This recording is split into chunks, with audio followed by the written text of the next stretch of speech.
Hey guys, welcome back. If you're new to the channel, be sure to subscribe so you can catch new spills every week. And don't forget to hit that bell up top so we can squad up for the first hour. Alright guys, so it's a lot that we need to talk about. And I say that because lately you guys know we've been doing a lot of metal coverage. And with that, we've been putting a lot of focus into Batman, where he's at, his connection to Barbatos, and Barbatos' plan for the Nightmare Batman in the Light Multiverse. But with everything that's going on in metal, you guys already know that I also like to talk about stories that may not be as popular but may potentially connect. And I feel like that's what's really happening with a lot of the current issues with Wonder Woman right now. And I say that because in the same way that Dark Knight's metal has given us residual elements from Darkseid War, case in point being Darkseid himself still is a baby, which is one of the most significant things coming out, but also with that we have the return of Grail, Darkseid's daughter. And man, I have to admit, like, since Darkseid War, I have missed Grail so bad, because she is badass. And when she pops up again in Wonder Woman, I feel like in those issues we get some of the best Grail that we've gotten to this day. And so now to really explain why she's back and what she's up to, I gotta go back a little bit to Darkseid War and talk about what happened just before she disappeared with Darkseid, who was converted back into the form of a baby. And so now within the Darkseid War series, that's when we got our first introduction to Grail.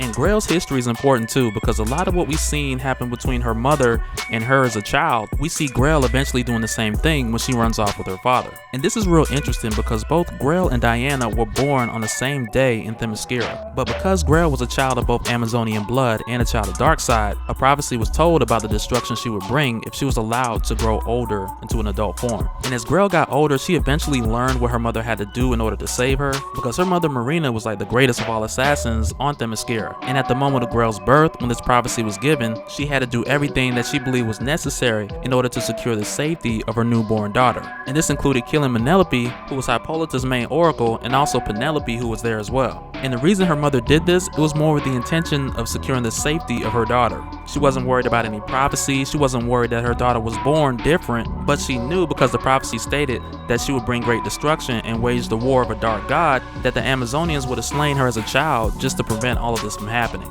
And her mother's even said she doesn't care what type of monster that her daughter is said to become, but in spite of that prophecy, in spite of the world and the universe being destroyed because of her, she doesn't care about that, and she made it very clear that she will kill anybody for her daughter. And just going back and highlighting these intentions that her mother had, I feel like are really important, because we see them happen all over again through Grail as the story progresses. Eventually she ended up making decisions to protect her father that were a lot like the decisions that her mother made in order to protect her.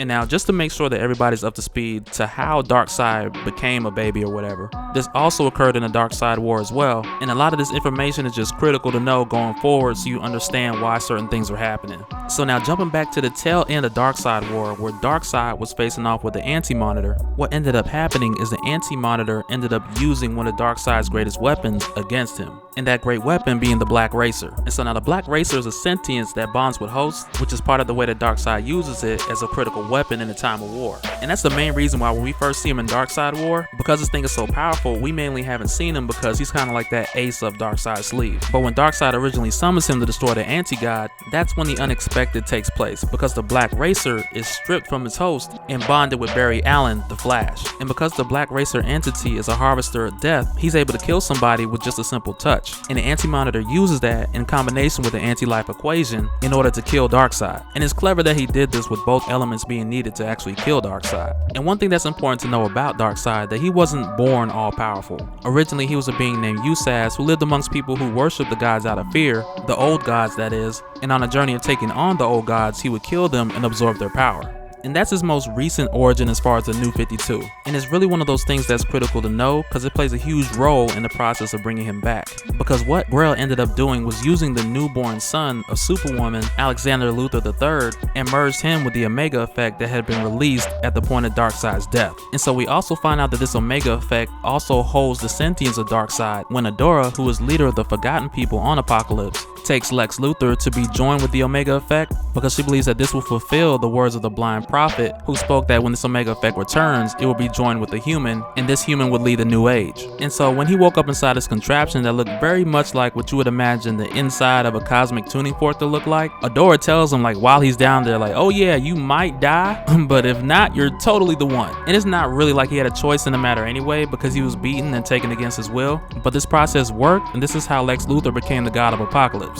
And now this will be very short-lived, but it served as a purpose not only for Grail to get her father back, but to get him back more powerful than ever. And so after stealing the godly powers that the Justice League had attained, she also stole the anti-life equation back from Lex Luthor. And by joining that much power with the anti-life equation and using Alexander Luthor Jr. as the host, by doing this, she ended up bringing back Darkseid. And really the way that she achieved doing this was by doing an ancient Amazonian ritual that originally includes the slaughtering of an enemy and resurrecting them in a chosen host. But when they rose again, you would have complete control over them like a puppet. And this we noticed because every time Grail would take a hit, Darkseid would stumble as well. And in addition to the spell, it's possible because Grail and Darkseid already have a connection that's shared telepathically, but because of the spell, it's not like they're communicating with one another. She just gives an order and he does it. But when Grail is put under the restraint of the lasso of truth, she convinces Grail to do the right thing by sacrificing her own life in the process. Because even though Grail has tried to be good and do good, she ultimately believes that she can't, that the darkness is in her and she can't shake it. So her mother tells her to give in to the darkness, kill her, which will shoot through her and kill Darkseid as well.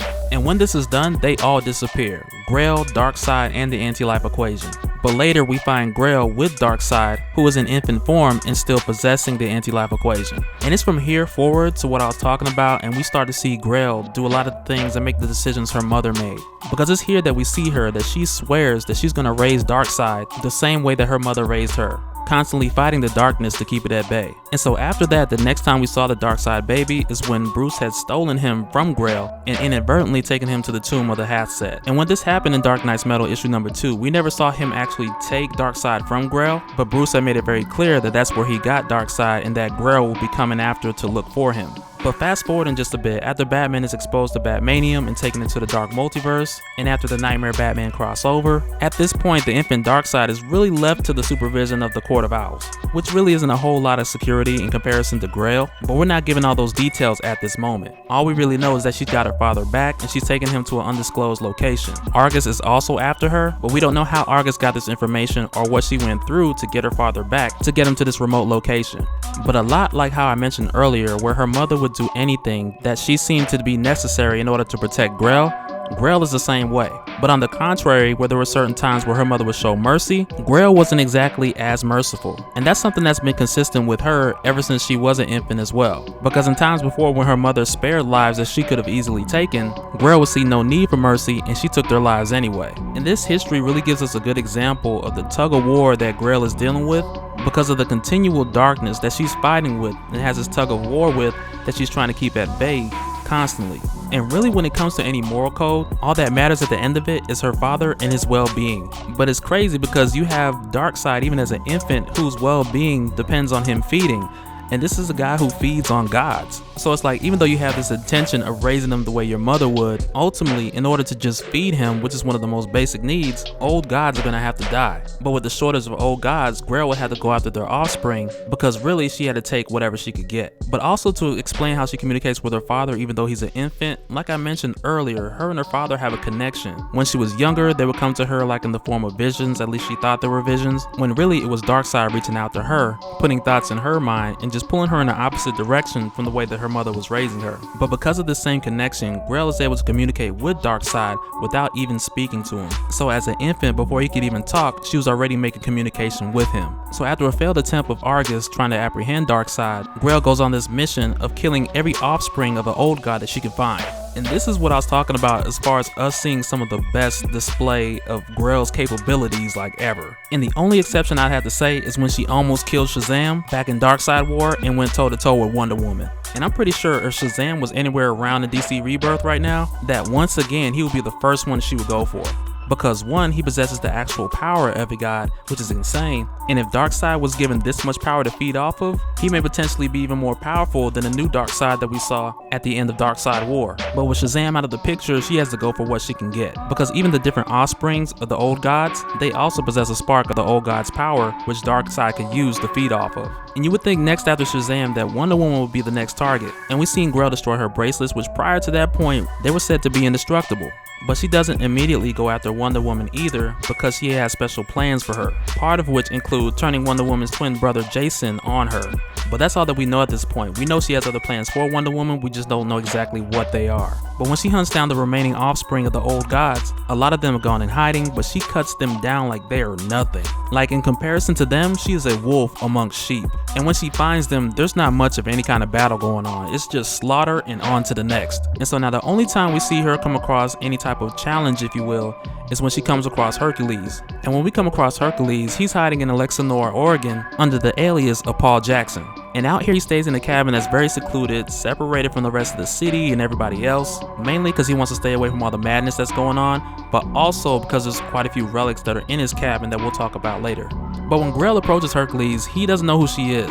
And when she tells him, he's like, okay, never heard of you. But Hercules is one of the few that she takes on that actually puts up a fight. And if you guys get a chance to check out Wonder Woman issue 31, which is part 1 in the series of Children of the Gods, you'll see more about how epic this battle actually was. And it got so crazy that Hercules had to break out the Versace on him. And not just your regular Versace, but the Versus line that got the actual lion head on it. Because you know the other Versace got the Medusa head and the Versus got the lion head. Okay, some of y'all out there know what I'm talking about. But as Grail and Hercules go back and forth, it is crazy because they like hitting each other with trees and everything. But Grail eventually defeats Hercules by hitting him with the Omega Beam and then trapping him inside of a mother box, so that she can then take that mother box, deliver it to Darkseid so he can feed off the power of the old gods. And after Hercules, Grail even goes as far to track down Perseus. And she's well aware of the history of these guys too, even though they may not know who she is. Like, she knows Perseus is the demigod that defeated the Kraken. But since then, Perseus really hasn't had any kind of challenge and he's lost his edge. And she finds him literally just chilling between the Hamptons and Wall Street. And because he's quote unquote not the warrior that he used to be, she also takes him down with little to no effort. But with the accumulation of all these gods that she's slain, when she absorbs their life force in this mother box and she gives it to Darkseid, we see him take growth. Like from the time she began up until now, he's rapidly grown from an infant to the size of a 12-year-old. He's able to speak and form full sentences now, but to Grail, as far as she's concerned, this is just isn't happening fast enough. Because she thought with stepping up and attacking more powerful demigods, like Hercules for example, that this would speed up Darkseid's growth and it would come a lot quicker. But Darkseid knew that this would take time, and he's not worried about any shortage because he knows that Zeus has many children on Earth. And although it's not mentioned right here directly, I'm pretty sure the main two that he'll want the most will be Wonder Woman and her long lost hidden brother, twin brother, Jason. But that'll do it for this one, guys. In the next video, I'm going to talk more about Wonder Woman and her brother Jason and tell you more about his secret origin. So if you enjoyed this video, do hit that thumbs up. If you're new here, be sure to subscribe, and that way you won't miss any of the spills that I put out. Aside from that, I got other links up so you can check out my other videos, and I'll catch you guys in the next one. Alright, later.